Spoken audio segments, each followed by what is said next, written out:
Hey, in this video I want to share a few mistakes that I did that are connected to samples on Amazon. And I did these mistakes recently and they cost me time, money, so I don't want them to cost you time and money and maybe other things, so I'll share them in this video. Hopefully it helps you. Now, my name is Vova. I'm an active seller on Amazon. Been selling there since late 2016. On this channel I share different tutorials, tips, tricks, hacks that are connected to Amazon FBA. So if you're in this niche, please subscribe and you're gonna enjoy the content. Check out the other videos. There are over 140 right now. So let's talk about the samples. So what happens usually when you sell on Amazon and you want to get a new product to market? Pretty much on any place that you're selling products, you want to test the sample. That means you get a sample and see how it is, you smell it, touch it, and if it meets your expectations, then you launch this product, pretty much. Now, what was my mistake and where did I do wrong? Why did it cost me time and money? And why it won't cost you time and money if you just don't do the same mistakes that I did? So we ordered 3 samples, one to my partner in Thailand, one to me here in Israel, and one to Canada, to FBA Vids guys, to shoot a video for us. That's Michael and Christian. So we've sent all these samples. I spoke to my supplier. He told me that the samples are ready. He sent me a few pictures that kind of seemed fine. And here's mistake number 1. I didn't ask him to send me different pictures of all the different samples. So he just sent me one picture of one sample, which kind of seemed fine.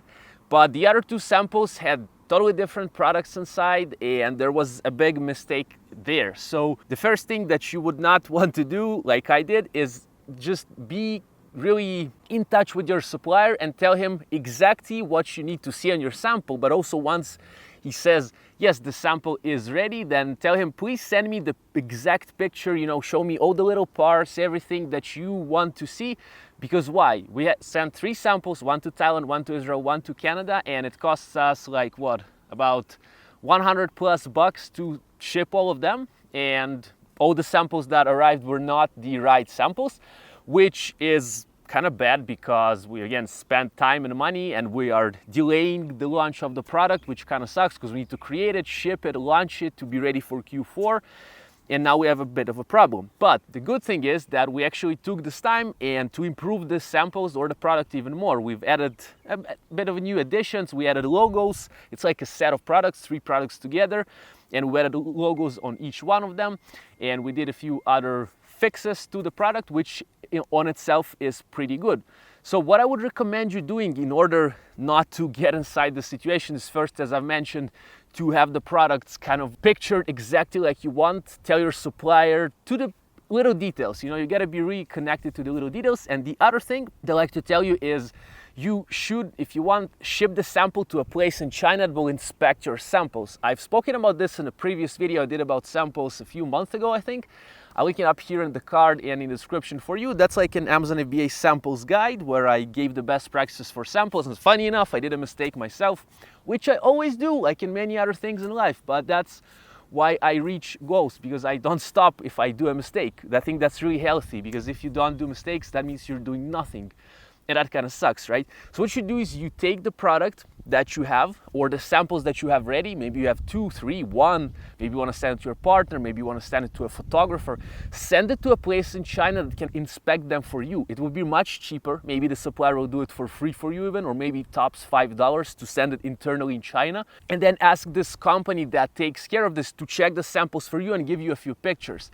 And you might be like, wait, where do we get these people? Well, I have my friend Alexandr who has a company on Real China that they do this kind of service for you. And I also spoke about this in the previous video. I'm gonna link his company down in the description. They also do shippings of products for you. And I've been working with Alexandr for over 3 years now, and everything is fine, I gotta say. So aside from shipping, they also do this kind of samples testing for you, and they will just simply test your product. They'll send you the pictures, the videos, and if it's not right, at least you haven't spent $50 or $30 shipping it to your own home country. And this will also save you time, because it will take maybe 1 day, 2 days, 3 days maybe tops the sample reach the destination in China. However, if you send it to your country, like I've sent it to Israel, it took like a few more days and the sample is not right, it cost me more. And here's my mistake, so hopefully you don't do it. Now, look, up here I have the video that's connected to samples where I gave all my best practices, and please watch it now if you want to see how you can create better samples, save yourself some time, money, and all the other stuff. Thanks for watching. Hope it was helpful. It's a nice day today here. See you in the next video. Bye.